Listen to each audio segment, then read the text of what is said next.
అల్లం చట్నీ మీకు చూపించిపోతాను. దేవిలాకి ఎలా ఉన్నారు, బాగున్నారా? మా వీడియో అయితే బాగుందా? వంటల వీడియో చెప్పండి. శనగలు 4 స్పూన్లు అల్లం చట్నీకి, ధనియాలు ఒక 4 స్పూన్లు, అల్లము, బెల్లం లాస్ట్లో వేసాము. అప్పుడు చింతపండు ఒక 10 ఎండుమిర్చి, అల్లం ఒక 100 గ్రాములు ఉంటాయి. ఇది అల్లము ఒక 50 గ్రామ్స్ చింతపండు, ఒక 50 పైకనే ఉంది, 50 గ్రాముల పైకి కొంచెం చింతపండు. అల్లం చట్నీకి మంచి నూనెలే వాడించాలి. ఈ మంచి నూనెలో వాడిస్తే బాగుంటాయి, లేదా శనగకాయ నూనె బాగుంటాయి. ఒక 2 స్పూన్లు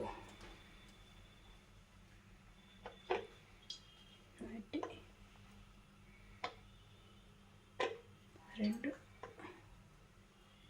3 స్పూన్లు మంచి నూనె,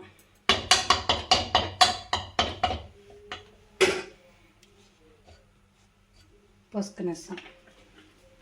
ఈ అల్లం చట్నీ చాలా మంచిది, ఒంటికి తింటా, అందుకు చేస్తున్నాం.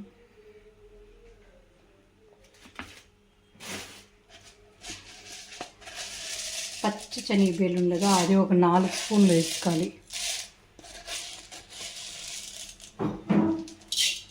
స్పూన్ 2 3 4 స్పూన్లు బాగా కొంచెం ఎర్రగా,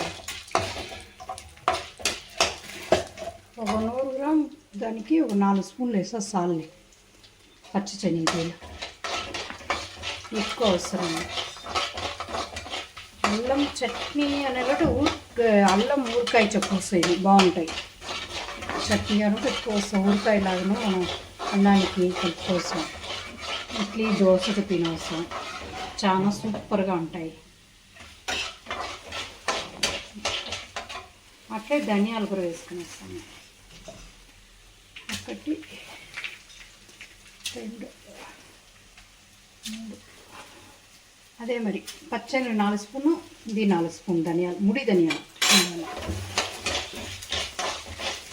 మంట తగ్గించుకొని సన్నగా వేయించుకొని మరగొట్టుకుని, ధనియాలు తినే పచ్చని పేలు బాగా ఎర్రగా అయిపోయి దీంట్లో ఎండుమిర్చి వేసుకొస్తాను.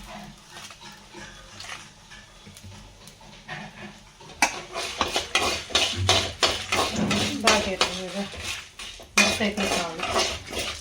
కరేపాకు ఎక్కువ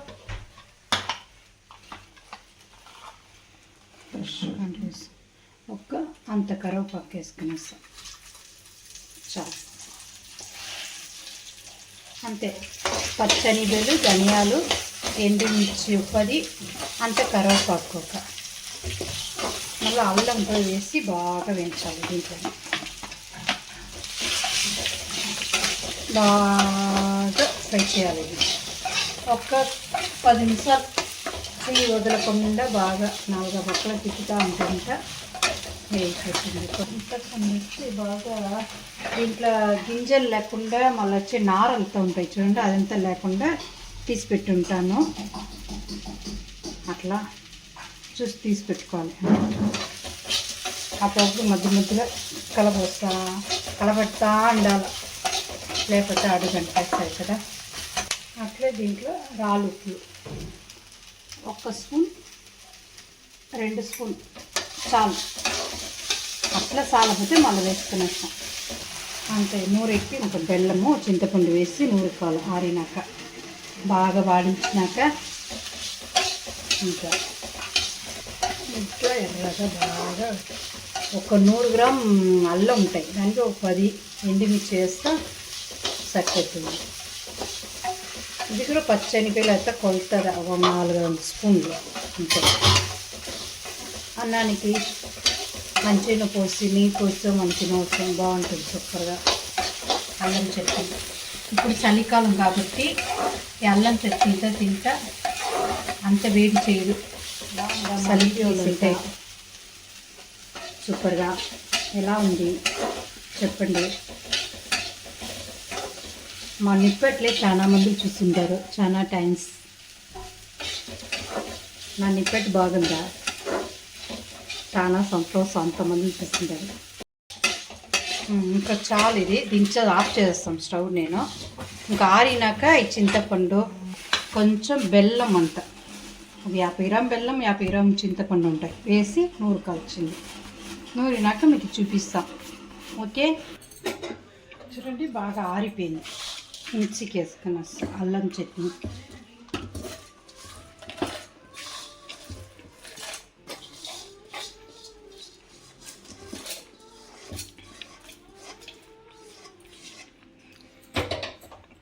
చింతపండు ఎత్తి పెట్టున్నాను కదా, అన్ని గింజలు నారలు ఆడాడ ఉంటా తీస్తున్నాను.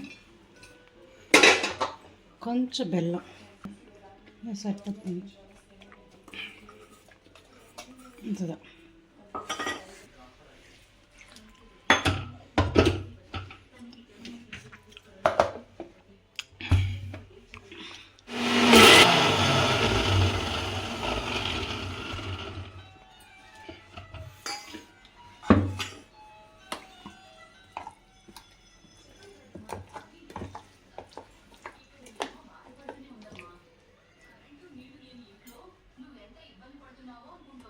చాలు. ఇంకా ఈ తిరగబోసుకొని అట్లా కూడా అద్దుకొని తినవస్తాం, సూపర్గా ఉంటాయి. తిరగబోసం చేస్తామా కావాలంటే మంచి మీకు తిరగబోస్తా కావాలప్పుడు మనం ఫ్రిడ్జ్లో పెట్టి అద్దుకొని తినవస్తాం. అంతదా కొంచెం నూనె పోసి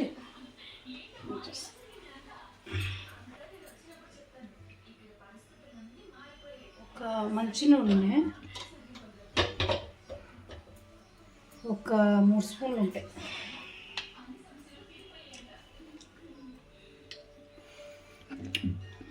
తీపు, కారము, పులుపు అన్నీ ఉంది, బాగుంది. కొంచెం కాగినాక కొంచెం జీలకర్ర ఆవాలు వేసి తిరగొస్తాం.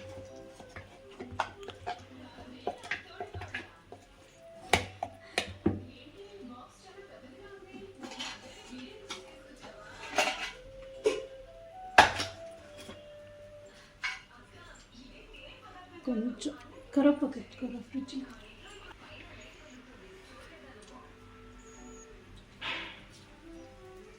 ఆవాలకు జీలకర్ర ఇంకేంగా, కొంచెం ఆవాలు చెట్లు పెడుతుంది, చెట్లని చిట్లినాక కరివేపాకు వేస్తాం.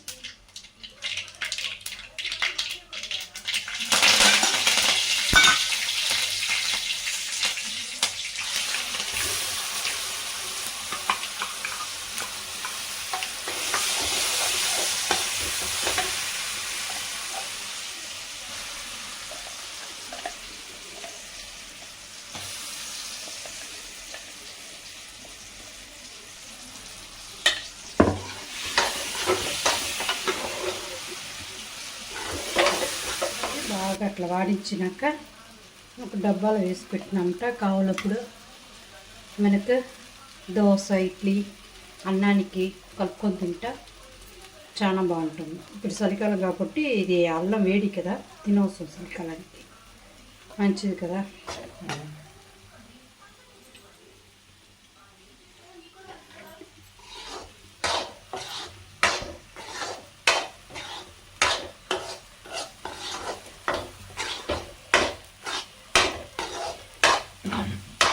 అల్లం చట్నీ, అల్లం ఇంకా ఏమైనా పెట్టుకోవచ్చు, దీని పేరు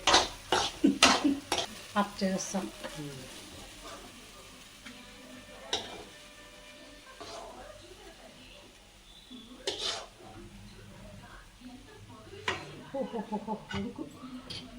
ఎంతో టేస్ట్ అయిన అల్లం చట్నీ రెడీ. రండి మీరు కూడా తింటూ, ఎంతో సూపర్గా ఉంది. ఒంటికి హెల్త్ కూడా చాలా మంచిది ఇది. ఓకే.